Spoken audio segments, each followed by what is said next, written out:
এখান থেকে শিক্ষা গ্রহণ করো। যারাই জুলুম করবে, আমরা তো দেখলাম 15টি বছর যারা ক্ষমতার চেয়ারে বসলো, আলেম ওলামাদেরকে মিথ্যা মামলা দিল, মিথ্যা হামলা দিল। এই কোরআনের পাখিটাকে যারা 13টি বছর কারাগারে রেখে ভ্যাকসিনে নারক করে, ভারতীয় ডাক্তার ভাড়া করে, তারা আল্লামা দেলোয়ার হোসেন সাঈদীকে মৃত্যুবরণ করেছে। আমরা তো বলতে চাই, বাংলার জমিনে যদি কোরআনের রাজ কায়েম হয়, যদি 100 বছর হয়, তারপর আমরা এই সমস্ত খুনিদের বিচার বাংলার জমিনে করেই থাকবো। কারাগার ছাড়বেন, দুই হাত তুলে আল্লাহ তাআলাকে দেখান। তাকবীর দাও যুবক নেই, কারণ আমারও দেখেছি এরাও জুলুম করছে আমাদের উপর। কথা বলেন ঠিক কিনা? আল্লাহ রাব্বুল আলামিন বলল, ও আমার গোলামেরা, তোমরা তো বলেছিলে আমি আল্লাহর কোরআনটা হাতে নিয়ে বললাম।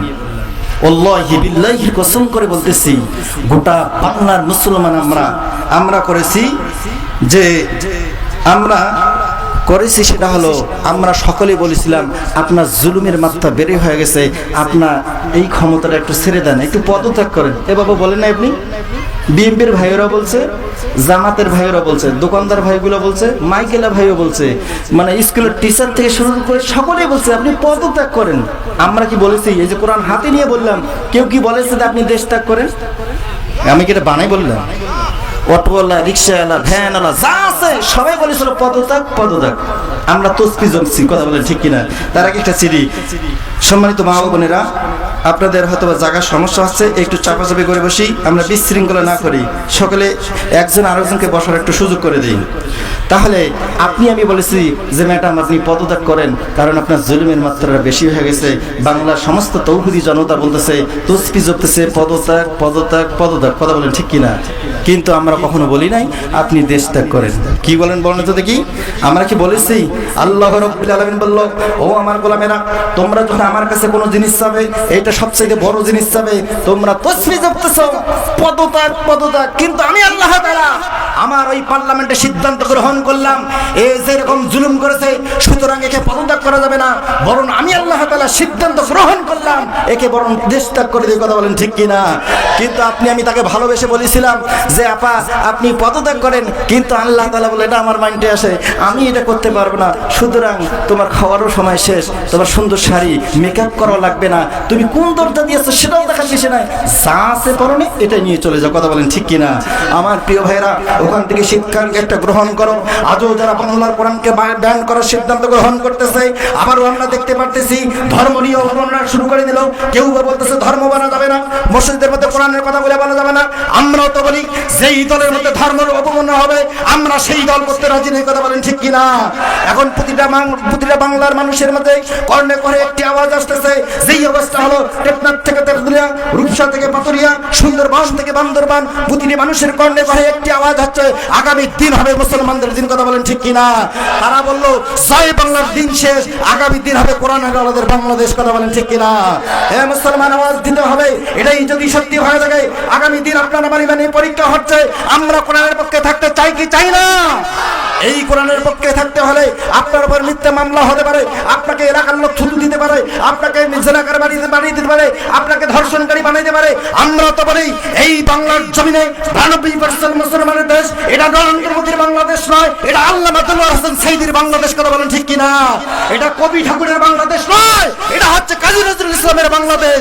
এই বাংলার ভূমিতে যারা কোরআনকে বাংলাদেশ করার চিন্তা ভাবনা করবে, আল্লাহর বিরুদ্ধে আইন পাস করবে, বাংলার সমস্ত তৌহিদি জনতা প্রয়োজন হলে কাপড়ের কাপড় মাথায় বেঁধে রাজপথে আমরা রাখতে বাধ্য হবো। কারা কারা হবে তুই হাত তুলে আল্লাহ তাআলাকে দেখান।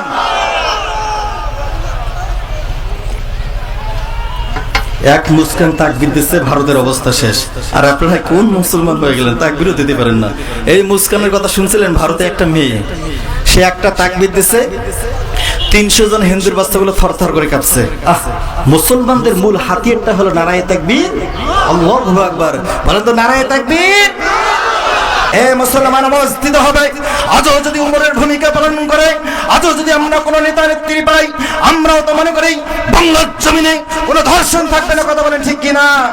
এই তো কয়েকদিন হয়ে গেল ৭০ বছর বৃদ্ধকে ধর্ষণ করা হলো, একটি ক্লাস 5 এর মেয়েকে ধর্ষণ করা হলো, একটি 5 বছরের মেয়েকে ধর্ষণ করা হলো। আমার প্রিয় ভাইয়েরা, এর কারণটা কি? বাংলাদেশের মানুষ আমরা আল্লাহর কোরআন থেকে দূরে সরে যাওয়ার কারণে এই নাস্তিক মুরতাকির বাচ্চাগুলো ধর্ষণ করার সুযোগ পাচ্ছে। আমরা তো এখান থেকে প্রতিজ্ঞা করি, যদি বাংলার পার্লামেন্টে আল্লাহর কোরআন দিয়ে আইন বাস্তবায়ন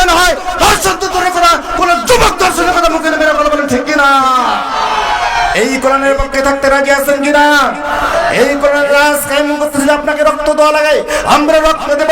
আমি হাফেজ মাওলানা মোহাম্মদ ইসমাইল হোসেন সিরাজি, আমিও তো মায়ের মাথায় হাত রেখে বলেছি, মা, আল্লাহর কোরআন দিয়ে এই বাংলার জমিনে পার্লামেন্টে যদি আইন বাস্তবায়ন করতে হয়, আমাকে যদি ফাঁসির মঞ্চে দেওয়া লাগে আমি ফাঁসির মঞ্চ বরণ করে নেব। আমাকে যদি রাজপথে রক্ত দেওয়া লাগে আমি রাজপথে রক্ত দেব। আমাকে যদি আবু সাঈদের মতো বুক টান টান করে পুলিশ সামনে দেওয়া লাগে আমরা দেওয়ার জন্য প্রস্তুত। কারা কারা প্রস্তুত? হাত তুলে আল্লাহ তাআলাকে দেখান।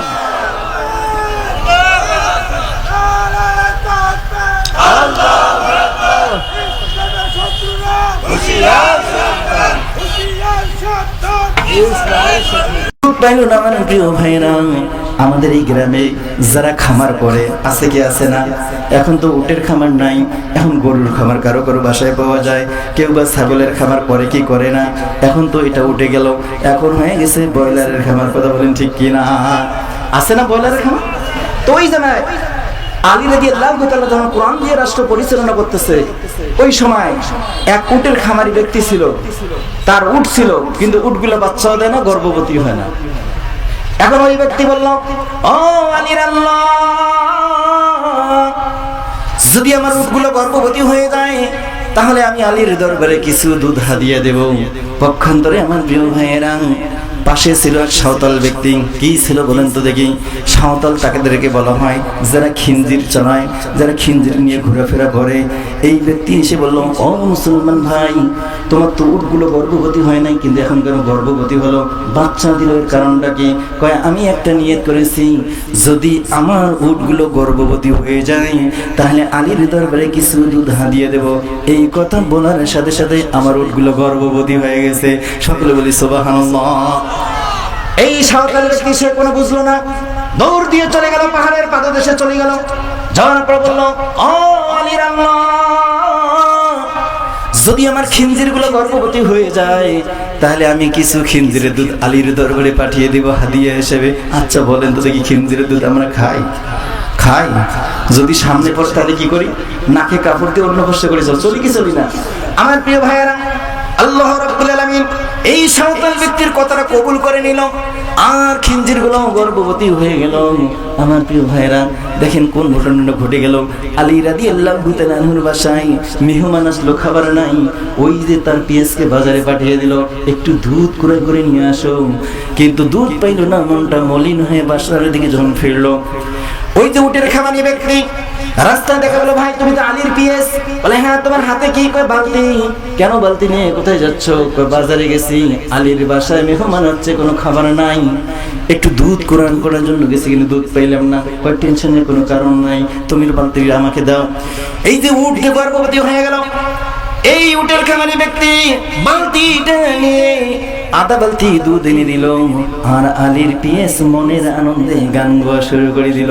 আল্লাহ আমার রব, আরবি আমার সব, আল্লাহ আমার রব, আরবি আমার সব। কথা বলেন ঠিক কিনা? খাবার নাই, আল্লাহ তার রিজিকের মালিকটাকে, রিজিকের মালিককে আল্লাহ রাব্বুল আলামিন বলল, ওয়া মিন দাব্বাতিন ফিল আরদি ইল্লা আলাল্লাহি রিজকুহা। সকলে বলছে আল্লাহু আকবার।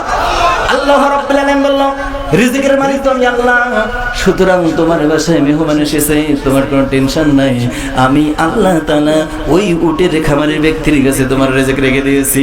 সকলে বলি সুবহানাল্লাহ। এই উটের খামারি ব্যক্তি দুধ পাইল, আনন্দ হয়ে বাসায় ফিরতেছে, আর মনের আনন্দে গান গাইতেছে। পক্ষান্তরে দাঁড়িয়ে আছে এক ব্যক্তি, ওই যে সাঁওতাল ব্যক্তি যার খিঞ্জির গুলো গর্ভবতী হয় নাই, নিয়ত করার গর্ভবতী হয়ে গেল। এই সাঁওতাল ব্যক্তি বলল, ভাই তুমি তো আলীর পিএস। কয়, হ্যাঁ আমি পিএস। তোমার হাতে কি বালতি? কয়, বালতিটা একটু আমাকে দাও। বালতিটা দিয়ে দিল। এই শহরের খামারের ব্যক্তি সে কি করলো, বাসায় চলে গেল। বাসায় চলে যে ওই আধা বালতি দুধ আর ওই শহরের দুধ আধা বালতি একখানে করলো, বালতিটা লোড হয়ে গেল। এবারে ওই আলীর পিএসকে হাতে তুলে দিল যে এগুলো নিয়ে যাও। আলীর পিএস করলো, কি করলে তুমি? আমার জানার তুমি তো সাঁওতাল ব্যক্তি। ওই কেন? আমি নিয়ত করেছিলাম আমার খিঞ্জিরগুলো যদি গর্ভবতী হয়ে যায় তাহলে কিছু দুধ হাতিয়ে দেবো আলীর দরবারে। কয় তুমি কি জানো না আমরা মুসলমান, আমরা খিঞ্জিরের দুধ খাই না। তুমি কি কাজ করলে তুমি জানো না? আগে যে দুধগুলো ছিল এটা হলো উটের দুধ, আর এখন তুমি দুধ মিশ্রিত করলে এটা হলো খিঞ্জিরের দুধ। তার মানে দুধের রং কেমন? খিঞ্জিরের দুধ কি কালো, সাদা? উটের দুধ কেমন বলেন তো দেখি? উটের দুধ সাদা, খিঞ্জিরের দুধটা কেমন বলেন তো দেখি? এটাও কিন্তু সাদা।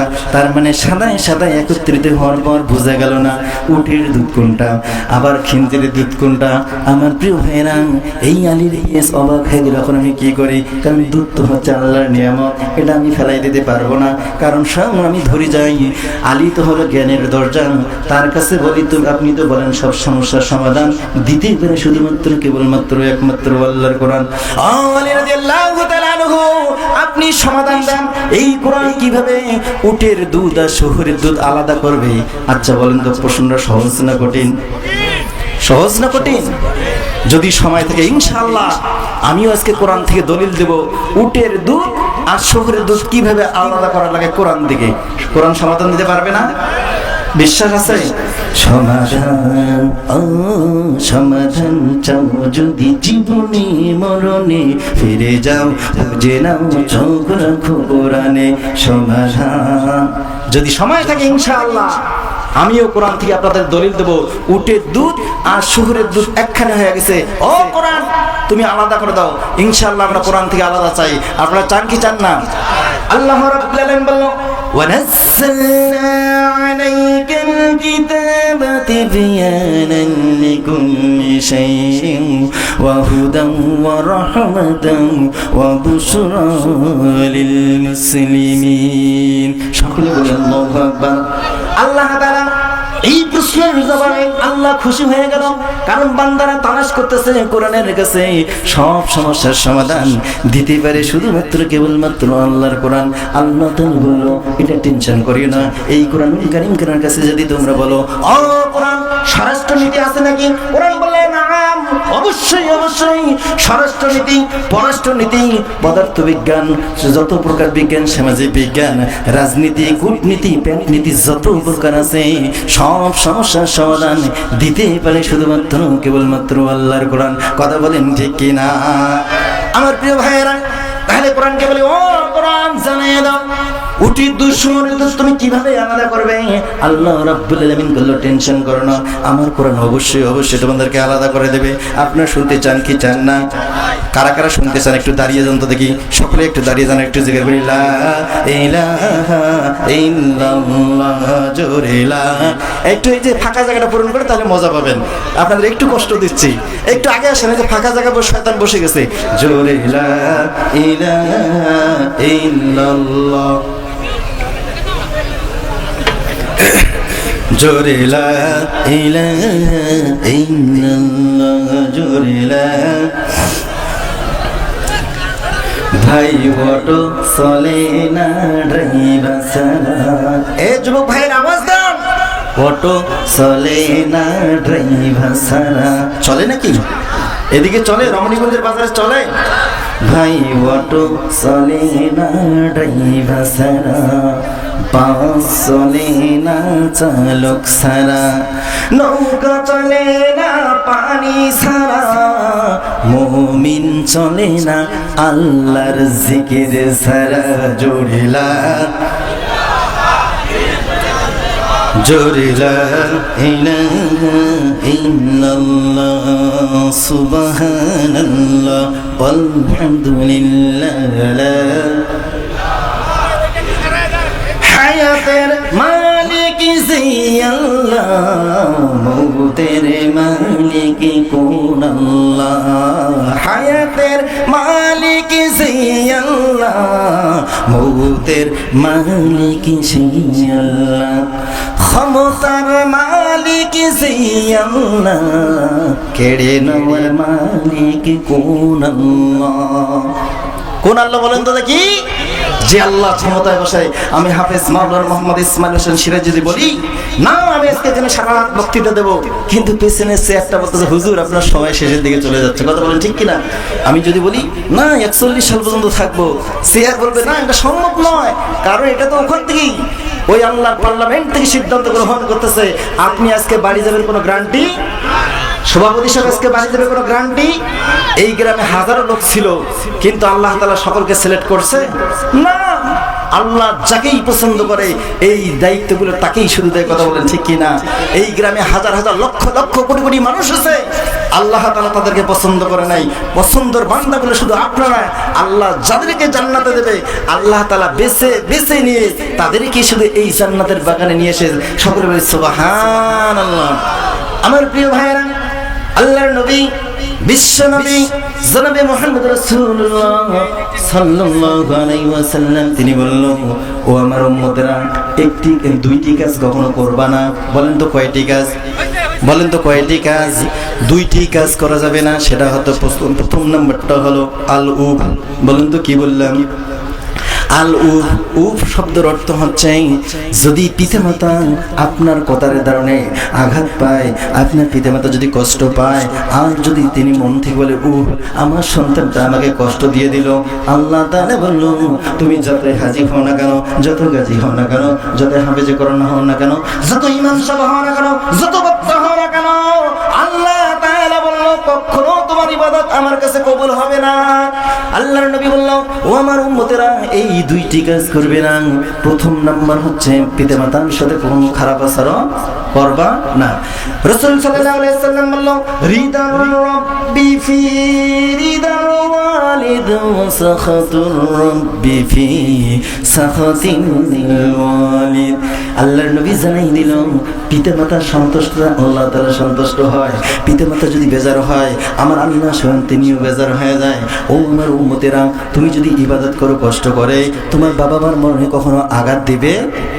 এমন সন্তান আছে এই যে কোন শীত শুরু হয়ে যাবে, মা কি খাইলো বাবা কি খাইলো কোনো খবর নেয় না, কথা বলেন ঠিক কিনা? আপনি আমি সুন্দর কম্বলগুলো ব্যবহার করি, 4,000 5,000 8,000 10,000 টাকার কম্বল ব্যবহার করি, কিন্তু মা জননী 10 মাস 10 দিন আপনাকে আমাকে পেটে গর্ভধারণ করেছে। এই জনম দক্ষিণী মা এই কোন শীতের সময় আপনি আমি যখন ছোট ছিলাম ডান পাশে প্রসাব করে দিয়েছি, মা জননী আমাদেরকে ভিজা জায়গা থেকে উঠাই নিয়ে বাম পাশে নিয়ে এসেছেন। আবার যদি সভাপতি সাহেব যদি ডান পাশে প্রসাব করে দিয়েছে, মা জননী সিদ্ধান্ত গ্রহণ করলো এই সিদ্ধান্তটা হচ্ছে ডাইনে প্রসাব বামে প্রসাব, আমার সোনা মানিকটা আমি ভিজা জায়গা রাখবো না। মা জননী সিদ্ধান্ত গ্রহণ করলো এই সন্তানটাকে আমি বুকে নিয়ে সারা রাত কাটিয়ে দেব। আল্লাহু আকবার। মা যে এমন একটা জিনিস, আল্লাহ তাআলা তাকে এত মর্যাদার অধিকারী করে দিয়েছে। আমার প্রিয় ভাইয়েরা, এটার নাম হচ্ছে মা। পিতা মাতার মনে আঘাত দেওয়া যাবে? আপনার মনে আলোচনা ভুলে গেছে, আমি একটু গোছগাছ করে নিচ্ছি। পিতা মাতার মনে আঘাত দেওয়া যাবে না। আমার প্রিয় ভাইয়েরা, আল্লাহর নবী বিশ্ব নবী জনাবে মুহাম্মদ রাসূলুল্লাহ সাল্লাল্লাহু আলাইহি ওয়াসাল্লাম তিনি বললেন, ও আমার উম্মতেরা, দ্বিতীয় নম্বর কাজটা হলো জুলুম। আজ জুলুম তোমরা জুলুম করবে না, কারণ জুলুমটা হলো ঘোর অন্ধকারের পরিণতি। তার মানে যারা জুলুম করবে আল্লাহ রাব্বুল আলামিন তাদেরকে অন্ধকারের মধ্যে উঠাবে। কিয়ামতের মাঠে এই মানুষগুলোকে আল্লাহ তাআলা অন্ধকার করে উঠাবে। আমার প্রিয় ভাইরা, আল্লাহর নবী বিশ্ব নবী জনাবে মুহাম্মদ রাসূলুল্লাহ সাল্লাল্লাহু আলাইহি ওয়াসাল্লাম বললেন, আয-যুলমু যুলমাতু ইয়াউমাল কিয়ামাহ। জুলুম হচ্ছে ঘোর অন্ধকারের পরিণতি। বরং ও আমার সাহাবারা, তোমরা জুলুম করবা না। কি করা যাবে না বলেন তো দেখি? জুলুম করা যাবে না আমার ভাইয়েরা। আর যদি জুলুম করো তাহলে তোমরা ধ্বংস হয়ে যাবে। আমরাও তো দেখেছি নমরুদ কিন্তু জুলুম করেছিল ইব্রাহিম আলাইহিস সালাতু ওয়াস সালামের উপর, কথা বলেন ঠিক কিনা? মুসা আলাইহিস সালাতু ওয়াস সালামের উপর জুলুম করলো কে বলেন তো দেখি? ফেরাউন জুলুম করলো, সে ব্যর্থ হয়ে গেল। নমরুদ জুলুম করলো, সে ব্যর্থ হয়ে গেল। আল্লাহর নবীর প্রতি যারা জুলুম করলো তিনি হচ্ছে আবু জাহেল, তার ছেলে চামুন্ডাগুলো, উদ্বা সাহেব, ওয়ালিদ ইবনে মুগিরা আল্লাহর নবীর উপর জুলুম করলো, তারাও কিন্তু টিকতে পারলো না, কথা বলেন ঠিক কিনা? মুসলমান আওয়াজ দিতে হবে, এখান থেকে শিক্ষা শিক্ষা গ্রহণ করো। যারাই জুলুম করবে, আমরা তো দেখলাম 15টি বছর যারা ক্ষমতার চেয়ারে বসলো, আলেম ওলামাদেরকে মিথ্যা মামলা দিল, মিথ্যা হামলা দিল। এই কোরআনের পাখিটাকে যারা 13টি বছর কারাগারে রেখে ভ্যাকসিনের নাটক করে, ভারতী ডাক্তার ভাড়া করে, যারা আল্লামা দেলোয়ার হোসেন সাঈদীকে মৃত্যুবরণ করেছে, আমরা তো বলতে চাই বাংলার জমিনে যদি কোরআনের রাজ কায়েম হয়, যদি 100 বছর হয়, তারপর আমরা এই সমস্ত খুনিদের বিচার বাংলার জমিনে করেই থাকবো। কারাগার সাহেবের 2 হাত তুলে আল্লাহ তাআলাকে দেখান। তাকবীর দাও যুবক দেখেন, কারণ আমারও দেখেছি এরাও জুলুম করছে আমাদের উপর। কথা বলেন ঠিক কিনা? আল্লাহ রাব্বুল আলামিন বলল, ও আমার গোলামেরা, তোমরা তো বলেছিলে আমি আল্লাহর কোরআনটা হাতে নিয়ে বললাম। ওয়াল্লাহি বিল্লাহির কসম করে বলতেছি, গোটা বাংলার মুসলমান আমরা করেছি যে আমরা করেছি সেটা হলো আমরা সকলেই বলেছিলাম আপনার জুলুমের মাত্রা বেড়ে হয়ে গেছে, আপনার এই ক্ষমতাটা একটু ছেড়ে দেন, একটু পদত্যাগ করেন। এ বাবা বলেন না আপনি? বিএনপির ভাইয়েরা বলছে, জামাতের ভাইয়েরা বলছে, দোকানদার ভাইগুলো বলছে, মাইকেলা ভাইও বলছে, মানে স্কুলের টিচার থেকে শুরু করে সকলেই বলছে আপনি পদত্যাগ করেন। আমরা কি বলেছি? এই যে কোরআন হাতে নিয়ে বললাম, কেউ কি বলেছে যে আপনি দেশ ত্যাগ করেন? আমি কি এটা বানাই বললাম? অটোওয়ালা, রিক্সাওয়ালা, ভ্যানওয়ালা যা আছে সবাই বলেছিল পদত্যাগ পদত্যাগ। আমরা তসবি জমছি। কথা বলেন ঠিক কিনা? তার আগে একটা চিঠি, সম্মানিত মা ও বোনেরা, আপনাদের হয়তো জায়গার সমস্যা হচ্ছে, একটু চাপাচাপি করে বসি, আমরা বিশৃঙ্খলা না করি, সকলে একজন আরেকজনকে বসার একটু সুযোগ করে দিই। তাহলে আমি বলেছি যে ম্যাডাম আপনি পদত্যাগ করেন, কারণ আপনার জুলুমের মাত্রাটা বেশি হয়ে গেছে। বাংলার সমস্ত তৌহিদি জনতা বলতেছে, তসবি জপতেছে, পদত্যাগ পদত্যাগ পদত্যাগ। কথা বলেন ঠিক কিনা? কিন্তু আমরা কখনো বলি নাই আপনি দেশ ত্যাগ করেন। কি বলেন বলেন তো দেখি? আমরা কি বলেছি? আল্লাহ রাব্বুল আলামিন বলল, ও আমার গোলামেরা, তোমরা যখন আমার কাছে কোনো জিনিস চাবে, এটা সবচেয়ে বড় জিনিস চাবে, তোমরা তসবি জপতেছো, পদত্যাগ পদত্যাগ। কিন্তু আমি আল্লাহ তাআলা আমার ওই পার্লামেন্টে সিদ্ধান্ত গ্রহণ করলাম, এ যেরকম জুলুম করেছে, সুতরাং একে পদত্যাগ করা যাবে না, বরং আমি আল্লাহ তাআলা সিদ্ধান্ত গ্রহণ করলাম একে বরং দেশ ত্যাগ করে দিই। কথা বলেন ঠিক কিনা? কিন্তু আমি তাকে ভালোবেসে বলেছিলাম যে আপা আপনি পদত্যাগ করেন, কিন্তু আল্লাহ তাআলা বলে এটা আমার মাইন্ডে আসে, আমি এটা করতে পারবো না, সুতরাং তোমার খাওয়ারও সময় শেষ, তোমার সুন্দর শাড়ি মেকআপ করা লাগবে না, তুমি কোন দরজা দিয়েছো সেটাও দেখার বিষয় নাই, যা আছে পরনে এটাই নিয়ে চলে যাও। কথা বলেন ঠিক কিনা? আমার প্রিয় ভাইরা, ওখান থেকে শিক্ষাকে একটা গ্রহণ করো। আজও যারা বাংলার কোরআনকে ব্যান করার সিদ্ধান্ত গ্রহণ করতেছে, আবারও আমরা দেখতে পারতেছি ধর্ম নিয়ে অবমাননা শুরু করে দিল। কেউ বা বলতেছে ধর্ম বানা যাবে না, মসজিদের মধ্যে কোরআনের কথা বলে বলা যাবে না। আমরাও তো বলি যেই দলের মধ্যে ধর্মের অবমাননা হবে আমরা সেই দল করতে রাজি নেই। কথা বলেন ঠিক কিনা? এখন প্রতিটা বাংলার মানুষের মধ্যে কর্ণে করে একটি আওয়াজ আসতেছে, যেই অবস্থা হলো টেকনাফ থেকে তেতুলিয়া, রূপসা থেকে পাতুরিয়া, সুন্দরবন থেকে বান্দরবান, প্রতিটি মানুষের কর্ণে করে একটি আওয়াজ হচ্ছে আগামী দিন হবে মুসলমানদের দিন। কথা বলেন ঠিক কিনা? তারা বললো জয় বাংলার দিন শেষ, আগামী দিন হবে কোরআনের আলোদের বাংলাদেশ। কথা বলেন ঠিক কিনা? হে মুসলমান, আওয়াজ দিতে হবে। এটাই যদি সত্যি হয়ে থাকে, আগামী দিন আপনারা মানে পরীক্ষা হচ্ছে, আমরা কোরআনের পক্ষে থাকতে চাই কি চাই না? এই কোরআনের পক্ষে থাকতে হলে আপনার উপর মিথ্যা মামলা হতে পারে, আপনাকে এলাকার লোক থুতু দিতে পারে, আপনাকে জেনাকার বানিয়ে দিতে পারে, আপনাকে ধর্ষণকারী বানাইতে পারে। আমরা তো বলি এই বাংলার জমিনে 92% মুসলমানের দেশ, এটা নরেন্দ্র মোদীর বাংলাদেশ নয়, এটা আল্লামা দেলোয়ার হোসেন সাঈদীর বাংলাদেশ। কথা বলেন ঠিক কিনা? এটা কবি ঠাকুরের বাংলাদেশ নয়, এটা হচ্ছে কাজী নজরুল ইসলামের বাংলাদেশ। এই বাংলার ভূমিতে যারা কোরআনকে বাংলাদেশ করার চিন্তা ভাবনা করবে, আল্লাহর বিরুদ্ধে আইন পাস করবে, বাংলার সমস্ত তৌহিদি জনতা প্রয়োজন হলে কাপড়ের কাপড় মাথায় বেঁধে রাজপথে আমরা রাখতে বাধ্য হবো। কারা কারা হবে তুই হাত তুলে আল্লাহ তাআলাকে দেখান।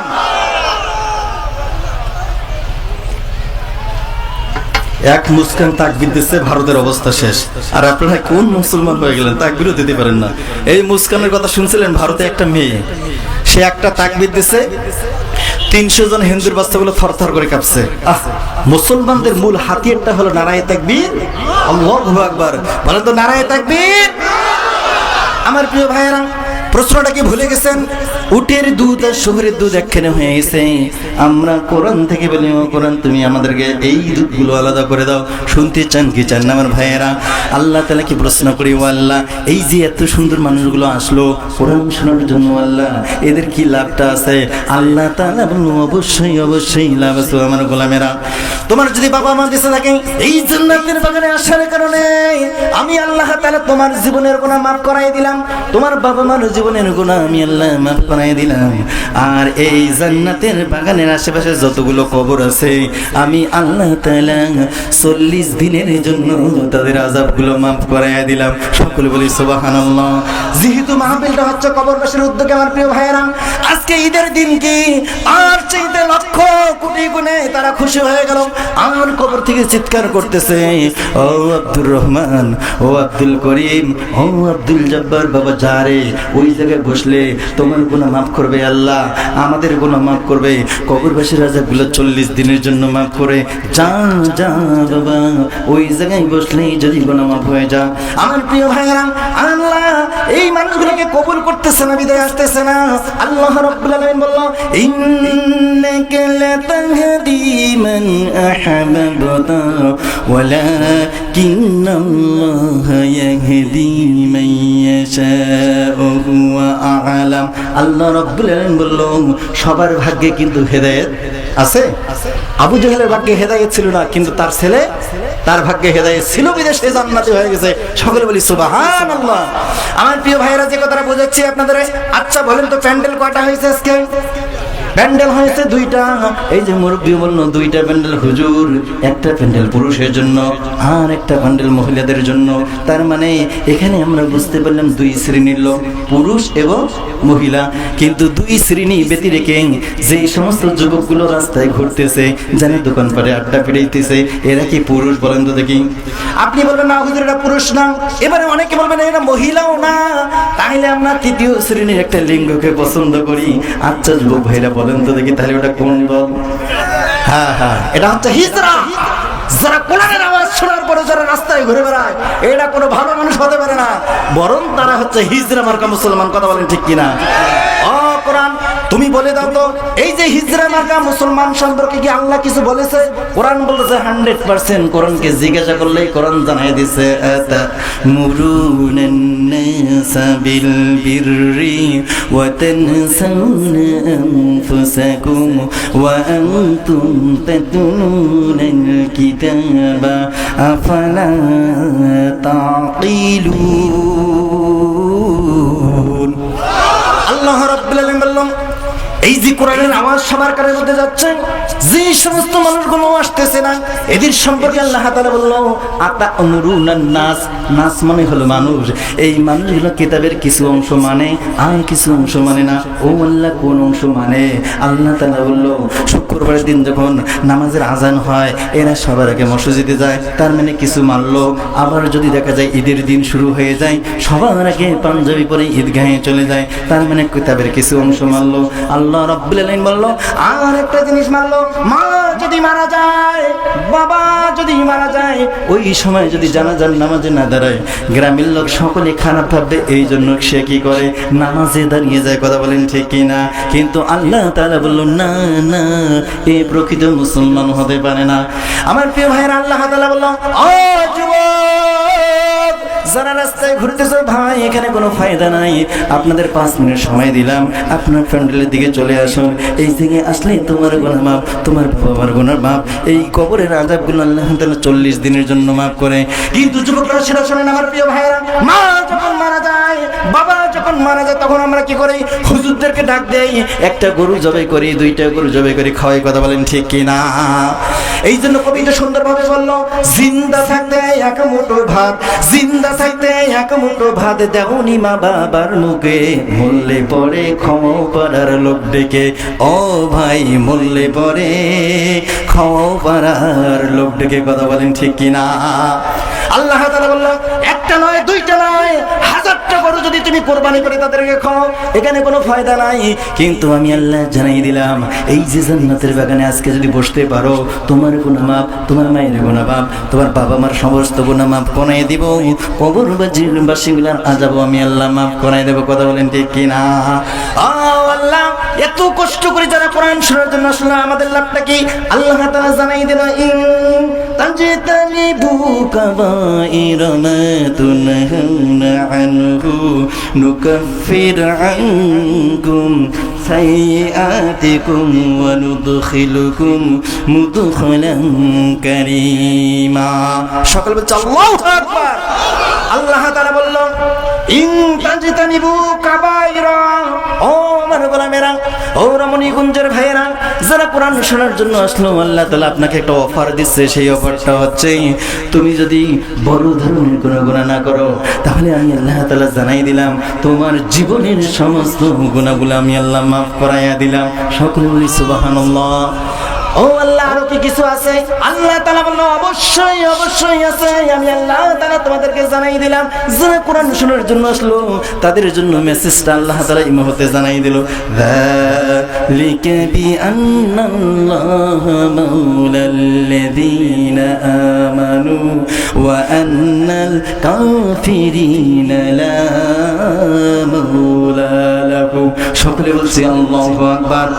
আল্লাহ তাআলা বলল, আমি আল্লাহ তাআলা জানাই দিলাম, যারা কোরআন শোনার জন্য আসলো আমি আল্লাহ তাআলা, যালিকা বিআন্নাল্লাহা মাওলাল্লাযীনা আমানু, স্বয়ং আমি আল্লাহ তাআলা তাদের গার্জিয়ান হয়ে গেলাম।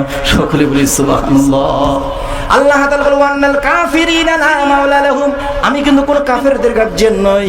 সুতরাং যারা কোরআন শোনার জন্য আসলো আমি আল্লাহ তাদের গার্জিয়ান হয়ে গেলাম। সকলে বলি সুবহানাল্লাহ। এবারে কোরআনকে বলে, ও কোরআন, গার্জিয়ান হয়ে লাভটা কি?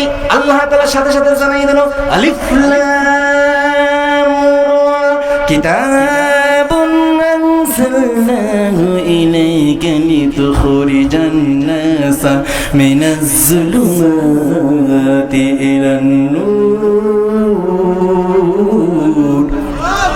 আল্লাহ তাআলা বলল, আমি যে গার্জিয়ান হয়ে গেলাম, এই জন্য আমি আল্লাহ তাআলা জানাই দিলাম, তোমরা যদি শয়তানের খপ্পরে পড়ে অন্ধকারে চলে যাও, আমি আল্লাহ যেহেতু গার্জিয়ান, সেক্ষেত্রে আমি আল্লাহ তাআলা, তোমরা যারা ঈমানদার, তোমাদেরকে বেছে বেছে নিয়ে আমি আল্লাহ রাব্বুল আলামিন আলোর দিকে নিয়ে আসবো। সকল বলি সুবহানাল্লাহ। আমার প্রিয় ভাইরা, তাহলে আল্লাহ তাআলা বলল, যালিকা বিআন্নাল্লাহা মাওলাল্লাযীনা আমানু। যেহেতু এটা তাফসীর মাহফিল লিখেছেন, এই জন্য আমি কোরআন থেকে তাফসীর করা শুরু করে দিলাম। আমার প্রিয় ভাইয়েরা, তার মানে আল্লাহ তাআলা বলল, আমি তোমাদের গার্জিয়ান। বলেন তো কি, আল্লাহ তাআলা যদি গার্জিয়ান হয়, আপনাদের ভয় আছে, টেনশন আছে? আছে কোনো টেনশন? এ মুসলমান, আওয়াজ দিতে হবে। আল্লাহ তাআলা যদি আপনার আমার গার্জিয়ান হয়, আমার তো মনে হয় দুনিয়ার কোনো রাইফেল, দুনিয়ার কোনো পিস্তল, দুনিয়ার কোনো অ্যাটম বোম, দুনিয়ার কোনো পারমাণবিক বোমা আপনাকে আমাকে হত্যা করতে পারে না। কথা বলেন ঠিক কিনা? কারণ মুমিনদের নেটওয়ার্ক হলো স্বয়ং আল্লাহ তাআলার সাথে। কথা বলেন ঠিক কিনা? আমরা দুনিয়ার কোনো নেতা নেত্রী, দুনিয়ার কোনো এমপি, দুনিয়ার কোনো মন্ত্রীর পিছনে আমরা ধান্দা দেব না। আমাকে যে ধান্দা দিতে হয়, আল্লাহর জন্য যদি আপনাকে জীবন কোরবান করা লাগে, আল্লাহর রাসূলের জন্য যদি আপনার জীবনকে কোরবান করে দিতে হয়, আমরা প্রস্তুত। কিন্তু আমরা সকলে তাওহীদি জনতা, আমাদের একটাই দাবি, আমরা আল্লাহর জান্নাতে যাইতে চাই। কথা বলেন ঠিক কিনা? কারা কারা আল্লাহর জান্নাতে চাই? দুই হাত তুলে আল্লাহ তাআলাকে বলেন, লিল্লাহি তাকবীর। আল্লাহ তোমার জান্নাতে যাব, বলেন না সবাই, আল্লাহ তোমার জান্নাতে যাব। বলতে মন চায় না? একটা সাঁওতাল ব্যক্তি, সে যদি আল্লাহর কাছে বললো আর আল্লাহ দোয়াটা কবুল করে নিল, এটাও তো হতে পারে আপনার আমার জন্য সুবর্ণ সুযোগ। আপনি যদি এখানে বলেন আল্লাহ তোমার জান্নাতে যাব, আল্লাহ যদি আপনার ভাগ্যে লিখে থাকে, অবশ্যই আমরা আল্লাহর জান্নাতে যাব। কথা বলেন ঠিক কিনা? আবার সকলে, আল্লাহ তোমার জান্নাতে যাব, হায় হায় আল্লাহ তোমার পথে জীবন দিয়া, তোমার পথে জীবন দিয়া শহীদ হব, আল্লাহ তোমার জান্নাতে যাব, হায় হায় আল্লাহ তোমার। আমার প্রিয় ভাইরা, জান্নাতে যেতে গেলে আপনাকে আমাকে দুনিয়ার জীবনটা সমাপ্ত করতে হবে, তারপর কবরের দেশে পা দিতে হবে। কবরে আমরা যাবো কি যাবো না বলেন তো বাবারা? কবরে ইতিপূর্বে আপনার দাদাই চলে গেছে, আপনার মা চলে গেছে, আপনার বাবা চলে গেছে, আদরের ভাই চলে গেছে। তার মানে কবর থেকে কোনো মানুষ আমরা রেহাই পাবো?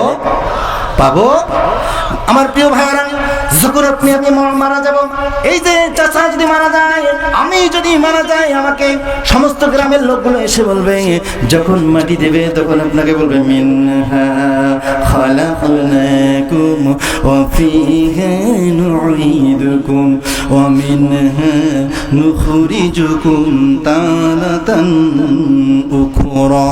এটা আমরা বলি কি বলি না বলেন তো দেখি? আমার প্রিয় ভাইরা, এটা আপনি আমি বলি, কিন্তু কবরে যখন আমার লাশটা মাটি দেওয়া হয়ে যায়, এই জন্য যারা মুরব্বী জানা আছে, এই যে চাচা থেকে শুরু করে বলি, বাবা যখন মাটি দেওয়া শেষ হয়ে যায়, ওই সময় ইমাম সাহেব একবার একটি জগের মধ্যে পানি নেয় কিনে না আপনাদের এদিকে পানি পানিটা নিয়ে আমি বলি, হুজুর আপনি কি করেন? কয় তুমি এটা বুঝবে না, এই পানিটা নিলাম, এই পানিটা নেওয়ার কারণে যেই মানুষটাকে আমরা কবরস্থ করলাম ওই মানুষের নাভি বরাবর একটা আমরা গাছ লাগাই দেই। কথা বলেন ঠিক কিনা? গাছটা লাগাই দেই না? কি গাছ বলেন তো দেখি? হ্যাঁ হ্যাঁ, মুরব্বীরা দেখি আজকে স্মার্ট বেশি, কিন্তু যুবক ভাইরা কি হয়েছে তোমাদের? হ্যাঁ আমার প্রিয় ভাইয়েরা, তাহলে বড়াই গাছ আমরা সিলেক্ট করি কি করি না? এবার আল্লাহর কোরআনকে বলি, ও আল্লাহর কোরআন, এই বাংলার জমিনে হাজার হাজার লক্ষ লক্ষ গাছ থাকতে আল্লাহ তাআলা কেন বড়াই গাছটা এই কবরের মধ্যে পছন্দ করলো? শুনতে চান কি চান না আমার ভাইয়েরা? যদি দেখা যায় বড়াই গাছ আপনি আমি না পাই, তখন আমরা সিদ্ধান্ত গ্রহণ করি, এই যে হুজুর মনে মনে বলতে চাই, হুজুর যদি বড়াই গাছের ডাল না পাই তাহলে আমরা সিদ্ধান্ত গ্রহণ করি খেজুর গাছের ডাল লাগাই। কথা বলেন ঠিক কিনা? আমি এবার লক্ষ্য করে দেখলাম আল্লাহ রাব্বুল আলামিন যেই দুইটা গাছ সিলেক্ট করলো, দুইটা গাছের মধ্যে আবার কাটা আছে কিনা বলেন তো দেখি? কাটার মাঝে আমাদের সম্পর্কটা কি? আল্লাহ রাব্বুল আলামিন বলল, তোমরা যারা ঈমানদার হবে, তোমরা যারা মুমিন হবে, আমি আল্লাহ তাআলা তোমাদের জন্য একটি গাছের সাথে তুলনা করে দিলাম। এই গাছটার নাম আল্লাহ তাআলা বলল, যেই গাছের কথা বললাম এই গাছের পাতা কখনো জমিনে পড়ে না, এই গাছটাও কোনোদিন ঝরে পড়ে না। যত বাতাস হোক না কেন, যত টর্নেডো হোক না কেন, যত সাইক্লোন হোক না কেন, সমস্ত গাছগুলো পড়ে যেতে পারে, কিন্তু আল্লাহ তাআলা বলল একটি গাছ কখনো জমিনে মাথা নত করে না। ও আল্লাহ, সেটা কোন গাছ? আল্লাহ তাআলা জানাই দিল, আলাম তারা কাইফা দারাবাল্লাহু মাসালান কালিমাতান তাইয়িবাতান কাশাজারাতিন তাইয়িবাতান আসলুহা সাবিতুন ওয়া ফারউহা ফিস সামা। সকল বলছে আল্লাহু আকবার। আল্লাহ তাআলা বললাম, আমি আল্লাহ রাব্বুল আলামিন যেই গাছটার কথা বললাম সেই গাছটার নাম হচ্ছে খেজুর গাছ। বলেন তো কোন গাছ? আল্লাহ তাআলা একটি এই কোরআনুল কারীমের মধ্যে যেই গাছটার কথা বললো সেই গাছটার নাম কি বলেন তো আমার ভাইয়েরা? আপনি আজকে লক্ষ্য করে দেখবেন খেজুর গাছের পাতা কখনো ঝরে পড়ে না। আপনার বাড়ির পাশে কাঁঠাল গাছ আছে, আম গাছ আছে, লিচু গাছ আছে, জাম গাছ আছে, যত গাছ আছে সবগুলো গাছের পাতা পড়ে যায়, কিন্তু খেজুর গাছের পাতা কখনো জমিনে পড়ে নাই। এইরকম রেকর্ড কেউ দেখাতে পারবে না। কথা বলেন ঠিক কিনা? শুধু কি খেজুর গাছের উপরে যে শীতকাল আসলো আপনি আমি নির্যাতন করবো খেজুর গাছটার উপর, কেমন করে দেখা যায়? আপনি আমি তো খেজুর খাইতে পারি না, সেক্ষেত্রে আমরা কি করি? রস খাই, খাই না আমরা? রস খাই। আচ্ছা আমার প্রিয় ভাইয়েরা, খেজুর গাছ দেখতে একে সেই মোটা হয় না, এই যে এতটুকু দেখা যায় একটু মোটা হয়ে গেছে, কিন্তু এই খেজুর গাছের রস সংগ্রহ করতে করতে আপনি আমি দেখতেছি একেবারে 10 থেকে 20 বার পর্যন্ত গাছটা কাটি নেই আমরা, একবারে মাথাটা যেখানে সেখানেও আমরা কাটছি। কথা বলেন ঠিক কিনা? কিন্তু খেজুর গাছ বলতেছে, তোমরা কি জানো আমার যদিও ছাল না থাকে আমি খেজুর গাছ কখনো মাটিতে মাথা নত করব না। আল্লাহ তাআলা প্রাকৃতিক দুর্যোগ যত কিছু দেখ না কেন, যত বাতাস হোক না কেন, যত নার্গিস হোক না কেন, যত সাইক্লোন হোক না কেন, দেখবেন গাছটা হারিয়েছে, তারপরও খেজুর গাছ কখনো মাটিতে নত স্বীকার করেছে? এরকম কোনো নজির নাই। এই জন্য কবি সুন্দরভাবে জানাই দিল, বাতিল সে দবনে ওয়ালে আই আসমান নেহি হাম সোবার কর জগাহে তু নীতি হে হামারা। সকলে বলছে আল্লাহু আকবার। আল্লাহ তাআলা বলল, এবং কবিও সেই কথা জানিয়ে দিল, যারা প্রকৃত ঈমানদার হবে, যারা মুমিন হবে, এই মুমিন বান্দারা কখনো বাতিলের কাছে পরাজয় স্বীকার করবে না। কথা বলেন ঠিক কিনা? আমার প্রিয় ভাইয়েরা, যারা মুমিন হবে, প্রধান বক্তা আসতেছে, আসলে সমস্যা না। নারায়ে তাকবীর, নারায়ে তাকবীর। আল কোরআনের আলো, প্রধান বক্তার আগমন, মাহফিলের পক্ষ থেকে নারায়ে তাকবীর। আমার প্রিয় ভাইয়েরা, তাহলে আমরা যে কথাটা শুনলাম, যারা প্রকৃত ঈমানদার হবে, যারা মুমিন হবে, এরা কখনো বাতিলের কাছে পরাজয় স্বীকার করবে না। কথা বলেন ঠিক কিনা? তাহলে আপনি কি বাতিলের কাছে কখনো পরাজয় স্বীকার করবেন? কখনো করবেন? তাহলে আপনি যদি বাতিলের কাছে পরাজয় স্বীকার না করেন, আপনার আমার জন্য সামনে একটা ঈমানি পরীক্ষা হচ্ছে। এই যে নির্বাচন যখন আসবে, আল্লাহ তাআলা বলল, আমানতু বিল্লাহ, তুমি কি আমাকে ভয় করো? যদি ভয় করো তাহলে আমি আল্লাহ তাআলা পরীক্ষা করব। প্রতিটা মানুষকে আল্লাহ তাআলা পরীক্ষা করবে। আমানতু বিল্লাহি ওয়া মালাইকাতিহি ওয়া কুতুবিহি ওয়া রাসূলিহি ওয়াল ইয়াউমিল আখির ওয়াল কদরি খাইরিহি ওয়া শাররিহি মিনাল্লাহি তাআলা ওয়াল বা'সি বাদাল মাউত। এটাকে বলা হয় ইমানে মুফাসসাল। আপনি যদি প্রকৃত মুসলমান হন, প্রথমে যে শর্ত রয়েছে আমানতু বিল্লাহ, আল্লাহকে ভয় করতে হবে। কি বলেন তো দেখি? আল্লাহকে ভয় করতে হবে। যারা প্রকৃত মুমিন হবে এরা কখনো বাতিলের কাছে পরাজয় স্বীকার করবে না। আমার প্রিয় ভাইরা, 1 মিনিটে শেষ করতেছি। সেটা হচ্ছে আমাদের এই পাশে ফিলিস্তিনেতে যুদ্ধ হলো কি হলো না? মা বোনদেরকে ওরা শেষ করে দিল আমার প্রিয় ভাইরা। কিন্তু ওই যে ফিলিস্তিনের 8 বছরের শিশু বাচ্চাগুলো খিদের জ্বালায় পেটে পাথর বাঁধলো, ঘাসগুলো চিবিয়ে খাইলো, কিন্তু ইসরায়েলের কাছে কখনো পরাজয় স্বীকার করে নাই। কথা বলেন ঠিক কি না? কিন্তু আমাদের বাংলাদেশের মধ্যে একটি বেদি হয়ে গেছে যে এই জায়গার মধ্যে ফিলিস্তিনের 8 বছরের শিশু বাচ্চাগুলো খিদের জ্বালায় পেটে পাথর বাঁধতেছে, ঘাসগুলো চিবিয়ে খাচ্ছে, বালুগুলো খাইলো, পেটে খিদা নিবারণ করতেছে। আর বাংলাদেশের মধ্যে আপনি যখন একটি তাফসীর মাহফিল করতে যাবেন, একটা বক্তা নিয়ে আসতে গেলে 70,000 টাকা লাগবে, 80,000 টাকা লাগবে, 1 লক্ষ টাকা লাগবে। এরা কোথায় পাইলো? আল্লাহ তাআলা বলে ইত্তাবিউ মান লা ইয়াসলুকুম আজরান ওয়া হুম মুহতাদুন। তার কথাগুলো অনুসরণ করো, তার কথা অনুকরণ করো। যারা টাকার বিনিময়ে সারা কোরআন প্রচার করে, যদি তোমরা মানতে পারো তাহলে তোমরাই হবে কামিয়াব। কথা বলেন ঠিক কি না? কিন্তু আমাদের সমাজে যে বেদিটা হয়ে গেছে, যারা কন্টাক্ট করে মাহফিলে আসে, মানুষ হয় এরকম হাজারো মানুষ দেখা যায়, কিন্তু মানুষ কেন হেদায়েত হয় না? কারণ হেদায়েত না হওয়ার কারণ একটা হচ্ছে ইত্তাবিউ, তারা অনুসরণ করে নাই, তারা টাকাকে তারা ফলো করছে। এই জন্য মানুষ আছে কিন্তু মানুষ হেদায়েত পায় না। হাজার হাজার মাহফিল হচ্ছে, মানুষ কেন হেদায়েত হচ্ছে না? কারণ টাকার বিনিময়ে তারা কোরআন প্রচার করে। কথা বলেন ঠিক কিনা? প্রশ্ন হয়, হুজুর আপনি কি করেন? আল্লাহর রহমতে, আপনাদের দোয়ায়, আপনাদের ভালোবাসায় আমি বাংলাদেশের টেকনাফ থেকে তেঁতুলিয়া, রূপসা থেকে পাতুলিয়ায় যত জায়গায় কোরআন প্রচার করি, আমি মাহফিল করি কোনো টাকা নেই না। দোয়া রাখবেন এটা। আমি মাহফিল করি ফ্রি। বাংলাদেশের মধ্যে একজন বক্তা, ইউটিউবে সার্চ দেবেন, টাকা ছাড়া বক্তা হাফেজ ইসমাইল হোসেন সিরাজি। আমি যত জায়গায় মাহফিল করি কোনো টাকা নেই না। যদি হুজুর ইমাম সাহেব কি ইমামতি করে কি করেন? আল্লাহর রহমত আপনাদের দোয়া ইমামতি করে কোনো আমি টাকা নেই না। আপনারা আমার জন্য দোয়া করতে চান কি চান না? চান কি চান না? অন্তর থেকে দোয়া না, আমি মুখ থেকে? আমার প্রিয় ভাইরা, যেহেতু একটু দাঁড়ান,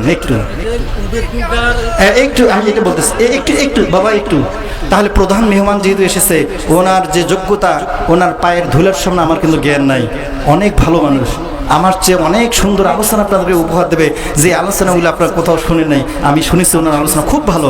আমার প্রিয় ভাইরা, আসলে প্রধান মেহমানকে বসে থেকে কথা বলা একটা বেয়াদবি। আমি তার কাছে দোয়া চাচ্ছি। হ্যাঁ, আপনাদের একটা মনের মধ্যে প্রশ্ন ছিল, হুজুর আপনি যে প্রশ্ন করলেন উত্তর দিতে পারলেন না, আমি আপনাদের কাছে মাপ চাচ্ছি। এই কারণে আসলে অল্প সময় তাফসীর হয় না। সেক্ষেত্রে আমার ভিজিটিং কার্ড আছে, আপনারা যদি মাহফিল করেন একটি টাকার প্রয়োজন নাই। ইনশাল্লাহ কোনো একদিন যদি আপনাদের এলাকায় আমার সুযোগ হয়, আমি এই প্রশ্নের এই উত্তরটা আপনাদের সমাধান দেব। মন খারাপ করলেন? ভিজিটিং কার্ড আছে, ভিজিটিং কার্ডে সংরক্ষণ করেন, সমস্যা নেই। আপনি ডাক দিলে নিজের টাকা খরচ করে এখানে আসবো, কিন্তু কোরআন প্রচার করে আমি কোনো টাকা নেব না। এই আশাবাদ ব্যক্ত করে আমি আপনাদের কাছ থেকে বিদায় নিচ্ছি। হুজুরের কাছে দোয়া চাচ্ছি। ওয়া আখিরু দাওয়ানা আলহামদুলিল্লাহি রাব্বিল আলামিন। আসসালামু আলাইকুম ওয়া রাহমাতুল্লাহি ওয়া বারাকাতুহু।